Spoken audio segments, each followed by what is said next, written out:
빌립보서 강의 네 번째 시간입니다.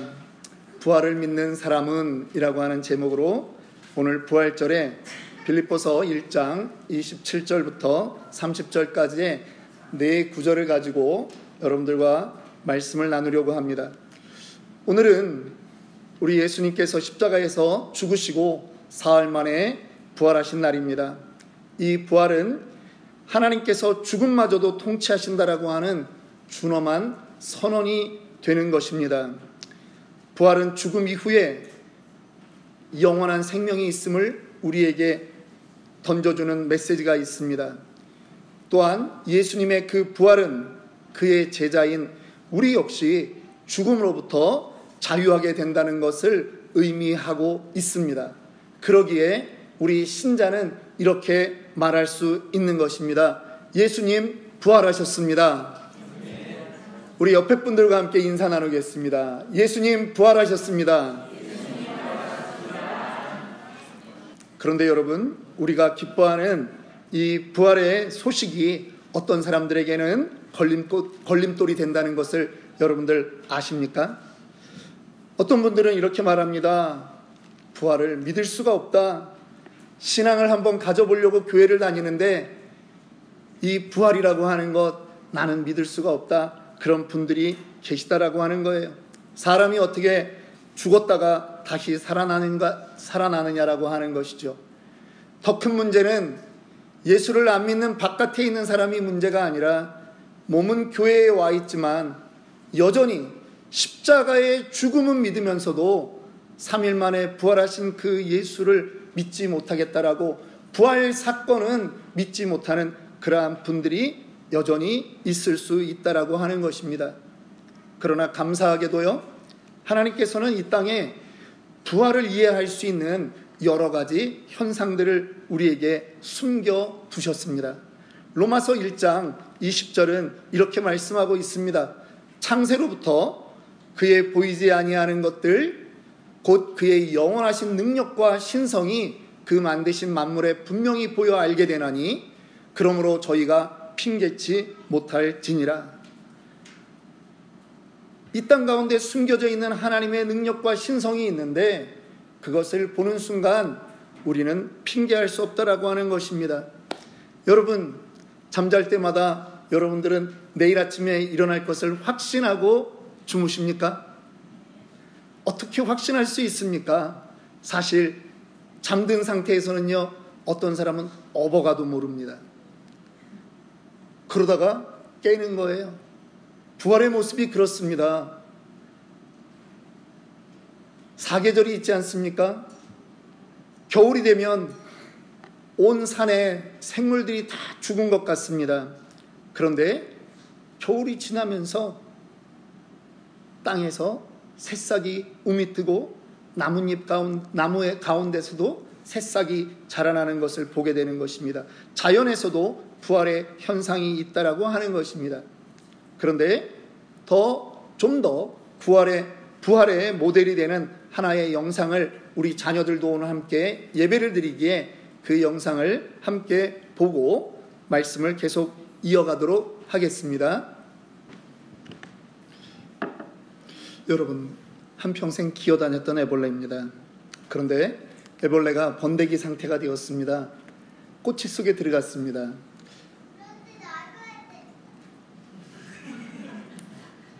완전히 죽음의 모습 아닙니까? 그런데 어느 날 그 애벌레가 번데기에서 아름다운 호랑나비가 되어서 날아가는 것입니다. 이 호랑나비는 죽음을 이긴 부활을 설명할 수 있는 한 부분이 되는 것입니다.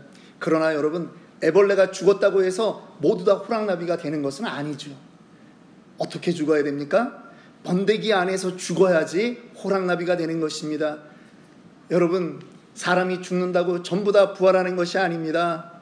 사람이 예수 그리스도 안에서 죽은 자만이 온전한 부활을 한다라고 하는 것입니다.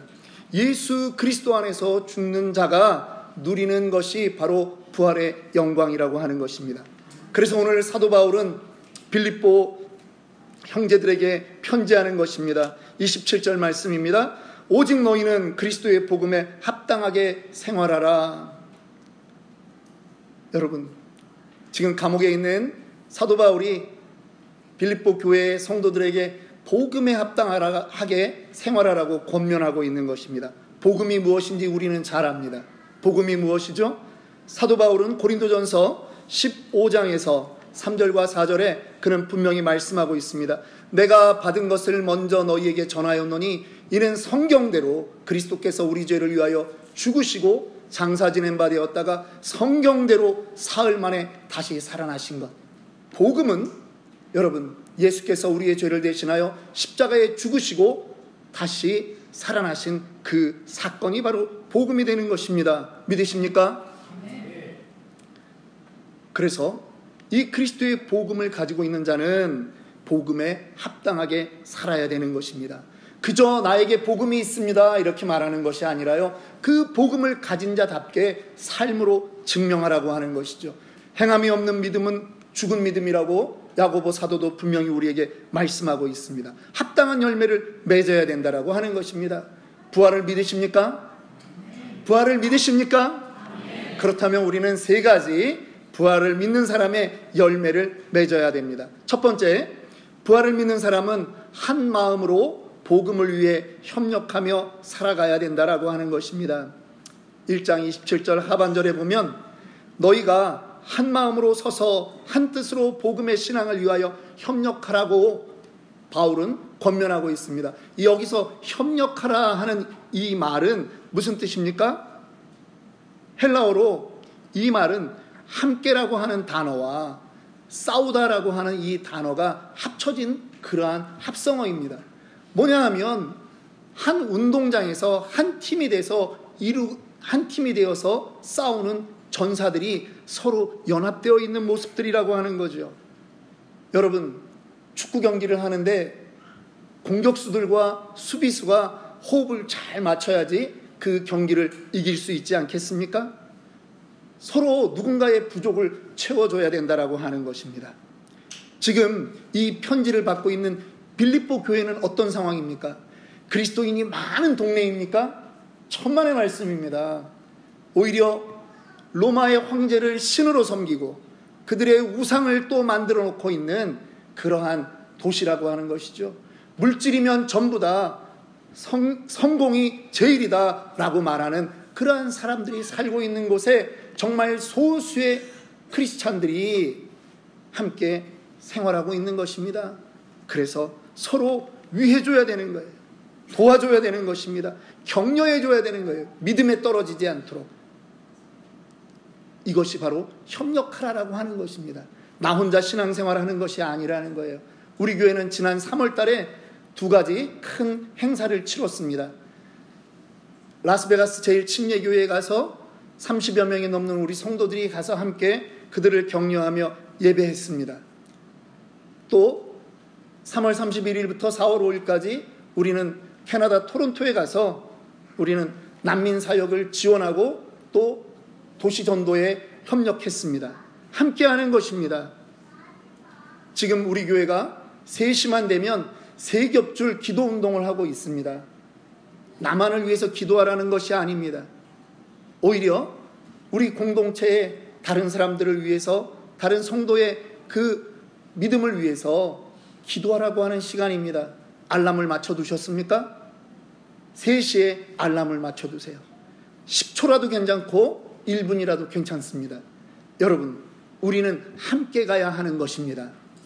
두 번째, 부활을 믿는 사람은 협력할 뿐만 아니라 두려움 없이 담대하게 살아가야 되는 것입니다. 28절일 말씀입니다. 무슨 일에든지 대적하는 자들 때문에 두려워하지 아니하는 이 일을 듣고자 함이라. 지금 사도 바울이 그들에게 기대하는 것이 있다는 말입니다. 뭐냐 하면 담대하게 살아가는 빌립보 성도, 담대하게 살아가는 치노벨리 아름다운 교회 성도, 이 말을 듣고 싶다라고 하는 것입니다. 복음을 위해 살아가는 자들은 두려워하지 않습니다. 왜 그렇습니까? 단 하나의 이유가 있습니다. 우리는 죽음에 대한 관점을 세상 사람들과 다르게 가지고 있기 때문입니다. 부활은 죽음이 끝이 아니라는 것을 증명한 것입니다.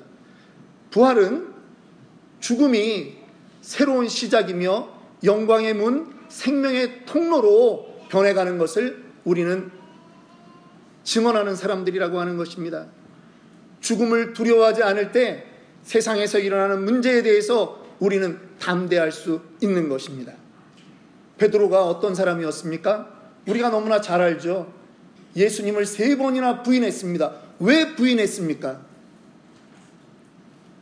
죽을까 봐 부인했잖아요. 죽으면 끝나는 거라고 생각을 했기 때문에 그는 부인할 수밖에 없었습니다. 그런데 베드로가 부활하신 주님을 만나자 그의 인생이 변하는 것입니다. 심지어는 그 예루살렘 벌판에서 오순절에 수천 명을 두고 말씀을 전하는 것입니다. 너희가 십자가에 못 박은 예수를 하나님이 다시 살리셨다. 과거에 계집종에게도 무서워서 부인하던 베드로의 모습은 온데간데 없는 것입니다. 전설에 의하면 그는 로마에 끌려가서 죽을 때 십자가에 거꾸로 달려 죽었다고 하지 않습니까?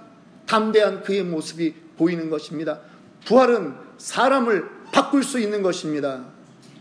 두려움이 제거되고 죽음이 무섭지 않은 그러한 인생이 되는 줄 믿습니다. 초대교회 성도들이 그 모습을 보여줬습니다. 로마 콜로세움 경기장에서 그들이 사자에게 물려 죽음을 당하고 목이 잘려 죽을 때도 그들은 고백했습니다. Jesus is my Lord. 예수님은 나의 구주이십니다. 그들에게 죽음이 이제 두려움이 아니었기 때문에 가능했던 것입니다. 육신의 죽음보다 더 귀한 생명의 일들을 보았기 때문에 가능한 것입니다. 여러분, 예수님이 십자가에서 죽으시고 사흘 만에 부활하심으로 죽음의 권세를 완전히 깨뜨리신 줄 믿으시기 바랍니다. 이제 그 부활을 믿는 우리에게 주님이 요구하시는 것이 있습니다. 담대하라. 담대하라. 아멘 나올 때까지 담대하라. 담대하라. 담대하라.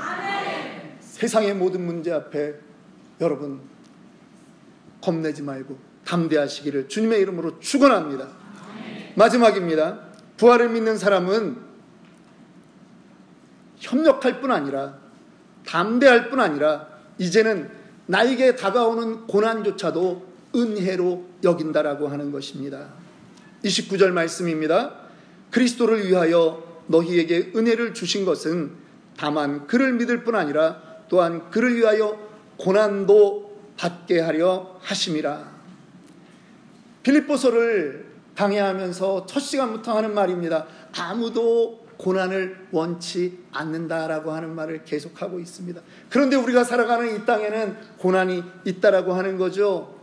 여러분, 이해하기 힘듭니다. 예수를 믿었으면 만사 형통이 일어나야 되는데 왜 우리의 경제적인 문제는 여전히 쪼달리고 왜 우리의 신분의 문제는 아직도 해결이 안 되고 왜 우리의 건강의 문제는 여전히 우리 옆에서 우리를 가시처럼 찌르느냐, 그것입니다. 그런데 성경을 보면 성경은 단 한 번도 우리에게 너희가 예수를 믿으면 내가 모든 고난을 너희에게서 없애주겠다 이렇게 말씀하지 않더라고요. 성경은 오히려 우리에게 원하는 것이 있습니다. 구원받은 백성에게 원하는 것이 있습니다. 그 자녀들이 예수 그리스도의 형상을 닮아가기를 원한다라고 하는 것입니다. 로마서 8장 29절 말씀입니다. 그 아들의 형상을 본받게 하기 위하여 미리 아신 자들을 또한 미리 정하셨다라고 성경은 말씀하고 있습니다. 하나님이 우리에게 원하는 것은 이 고난 때문에 힘들어요, 죽겠어요, 못 살겠어요, 그것이 아니라 하나님, 내가 이 시간을 통해서 정말 주님 닮아가기를 원합니다. 예수님처럼 되어가기를 원합니다 라고 하는 그 고백을 원하신다라고 하는 거예요. 하나님은 그래서 예수님 닮은 그 자녀들을 만들기 위해서 고난이라고 하는 도구를 우리에게 사용하신다라고 하는 것입니다. 십자가 없이는 부활이 없고 고난 없이는 영광도 없습니다. 예수님도 그 부활의 영광을 얻기 위하여 십자가의 고난을 담수하셨던 것입니다. 고난은 우리를 변화시키는 것입니다. 자기중심의 신앙을 깨뜨리고 하나님만 의지하게 만드는 것이에요. 말씀과 기도 생활로 더 가까이 나아가도록 만드는 것입니다. 고난은 절대 우리를 파괴할 수 없습니다. 오히려 욥이 고백하지 않습니까? 그가 나를 단련하신 후에는 내가 정금같이 나아오리라. 저는 그러한 고백이 여러분들의 입에서도 나오기를 원합니다.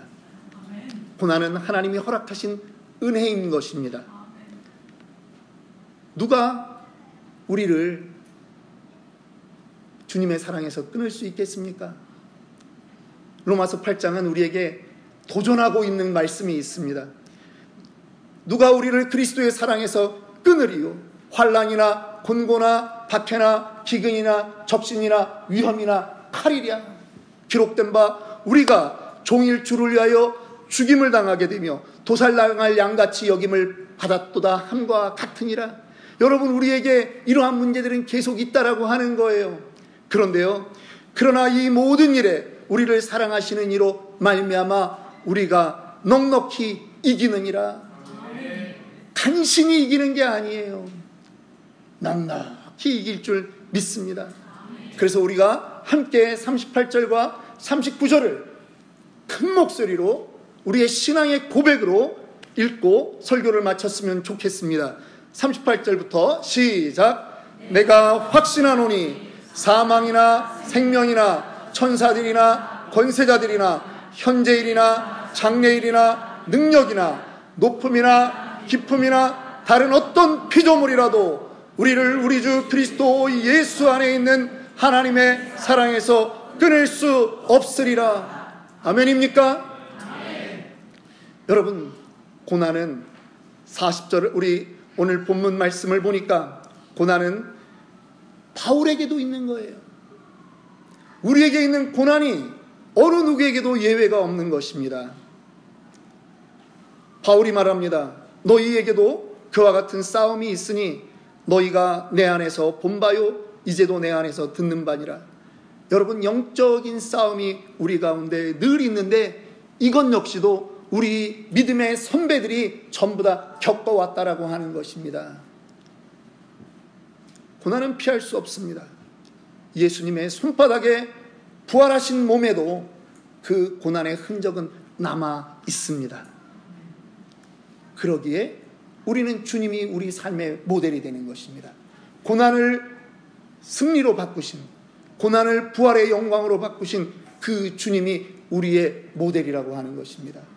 우리의 대장이시기에 우리 역시 승리할 줄 믿습니다. 부활은 단지 예수님이 살아나셨습니다 라고 외치는 선언을 넘어섭니다. 그것이 아니라는 거예요. 그 단계 정도가 아니라는 거예요. 이제 당신도 새롭게 살아야 하지 않겠습니까? 라고 하는 하나님의 콜링이라고 하는 것입니다. 부활의 진리는 오늘날 우리의 삶을 이끌어가는 능력이 될 수 있습니다. 바울이 우리에게 권면합니다. 복음에 합당하게 살아가십시오. 두려워하지 마십시오. 고난을 이겨내십시오. 하늘의 시민권자로서 당당하게 삶을 살아가십시오. 저는 오늘 이 시간 이 자리에 있는 우리의 성도들과 우리의 자녀들 모두에게 권합니다. 혹여라도 여러분들 마음 가운데 나는 예수님을 믿고는 싶지만 십자가는 믿지만 나는 부활이 믿어지지 않았어 라고 하는 분 계시다면 오늘 이 부활절 우리의 예배 가운데 여러분들의 입술의 고백으로 하나님께 기도를 올렸으면 좋겠습니다. 제가 돕기 위해서 함께 기도를 제가 먼저 하겠습니다. 여러분 따라해 주십시오. 저는 여러분들을 부활의 주님께로 초대하고 싶은 것입니다. 진실된 마음으로 고백하시기 바랍니다. 예수님, 나는 죄인입니다. 나를 용서해 주옵소서. 이 시간 나의 죄를 위해 십자가에서 죽으신 주님을 믿습니다. 죽음을 이기시고 부활하신 예수님을 믿습니다. 내 안에 들어와 주시옵소서. 주님의 힘으로 살게 하여 주시옵소서. 예수님의 이름으로 기도합니다. 아멘.